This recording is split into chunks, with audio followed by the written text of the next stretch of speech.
got it. Keep going. Yes. Yes, good job. Keep going. Keep going. Good job. Yeah. It's so fun to see her just going, huh? Yeah. Yeah. She's getting it.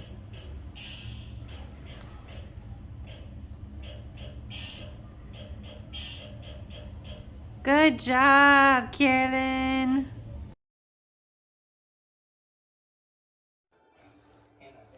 Hi. Good morning, good afternoon, good evening, whenever you're watching this. I just came on here real quick. Me and T saw the new Avatar movie tonight, and we came home, and Carolyn started desatting.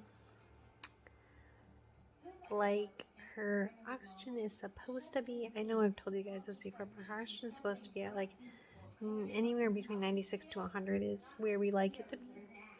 If it's like 94, 93, 92, in that range, we don't worry about it too much. If it drops below 92, then we start worrying and we're like, uh-oh. But it was at 86. Shiva, stop. It was at 86 or 87. And it started going down to like 82, which is really bad. So we're like, oh, SHIT.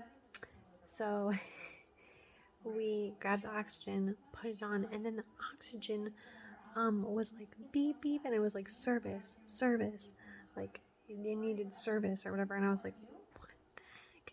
And I'm like, there's no way that it needs service already. Like, what the heck? So then we put it. Then we had to get tanks, and I'll show you the tanks. Oh my god, Shiva. It's crazy. She scared me. So anyways, so we have these tanks. And so we started putting her on a tank. I see you. I thank you. Sit down. Thank you. Stay. So I put her on a tank, and we had her on the tanks. And thank gosh, our respite care nurse was here with us, and we hadn't used the tanks ever in our life, and they had trained us on it a long time ago. I'm talking like 3 years ago they trained us on it. So we were like, and I was like, we'll just call her. We'll call our respite care nurse, Becky. So I was like, Becky, please tell me you know how to use these. Her name's not really Becky, but I don't want to say her real name. So I was like, Becky, please tell me you know how to use these. And she was like, I do. And I was like, okay, teach me. What do we need? And she told me. And everything that we needed was actually in the car tank. We have a bag that this tank goes in, and everything was in there. So we had to take some stuff out of there, but we'll replace it. That way we have it in the car if we need it. But so yeah, so we had these tanks, and we did put her in a tank, and we hit the reset button on the oxygen, and it started going again. So, and it didn't say service anymore, so I think we just had to hit the reset button.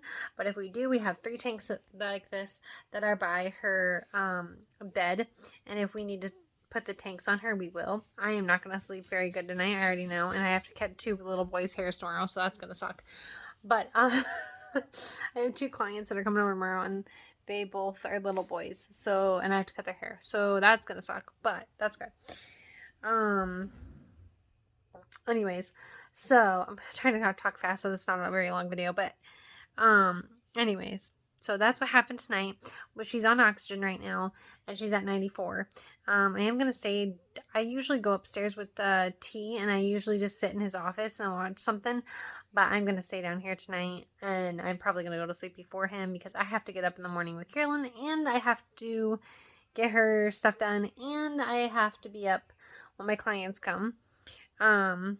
Hopefully he'll be up by then too, but I don't want to make Carolyn sit in bed and wait. That's wrong. So, I'll probably take a nap on the couch before my clients come when I wake her up. But anyways, so that's what's going on right now. A little scare, but that's okay. And I'm actually am pretty worried because she has her surgery on the 3rd, which is in 2 days. Tomorrow's the 1st. Is tomorrow the 1st already? No, tomorrow's not the 1st. Wait. Tomorrow morning. Anyways, Tuesday. Today is Sunday, Saturday, Friday. Today's Friday. And she has her surgery on Tuesday. So, anyways, which that's a whole other problem. Like when they called me today to get her registered and stuff, and they had nothing. They had nothing right. They were like, "Oh, we were told that she's totally disabled, like she can't move," and blah blah blah. And I was like, "Oh, she can move. When I tell you she can move, like she can move." And she kind of giggled and she was like, "Oh, they said that she was like totally disabled." And I'm like, "No." And she was like, "Oh, okay. And does she have a diagnosis? Because they said that they don't know. It's unknown." And I was like, "Yeah, she does have a diagnosis, myotonic dystrophy." And they said she had cerebral palsy. I don't believe that, but that's what they diagnosed her with. So I was like, "Yeah, she has myotonic dystrophy and she has cerebral palsy." And she was like, "Oh, okay." And she's like, "But she can move." And I was like, "Yeah, if she has cerebral palsy, it's very, very, very mild." And she was like, "Oh, okay." So, and I think that they said she has cerebral palsy because of her MRI, and her MRI has a bit of brain damage in there. And so I think that they misread it as cerebral palsy and didn't realize that it was brain damage. I don't know. I'm not a doctor. So anyways, that's what they diagnosed her with. So they had everything wrong. They didn't have any medicines that she took. They didn't know what she was allergic to. She's allergic to milk, by the way. They didn't know nothing. They knew nothing. They were like, "Oh, we're going to put her on general anesthesia." And I was like, "No, you can't put her under general anesthesia. She has high risk for general anesthesia. She cannot be on it." And she was like, "Oh, it says here that she's fine." I'm like, "No, well, she's not." She's not fine. And she was like, "Oh, okay, well, we have other things that we could do. We have a lot of people that are allergic to it." And I'm like, "She's not allergic to it, but she's high risk for anything. Putting her to sleep at all under anything is just a high risk anyways, but general anesthesia is worse than other things." So, anyways, I just wanted to come on here and tell you what was going on tonight because we had a bit of a scare, and it's so. Anyways, I just really hope things go well tomorrow. I will definitely keep you guys updated on what happens tonight because somebody might have to change to the tanks if her thing starts going off. I'm debating if I want to sleep in a sleeping bag by her bed or if me and Trent should take turns. I'm debating if I should go to bed right now and then stay up all night. And just take turns like we used to do when she was little. I'm not sure what I want to do, but I'm thinking about it. So, anyway, that is what's going on right now.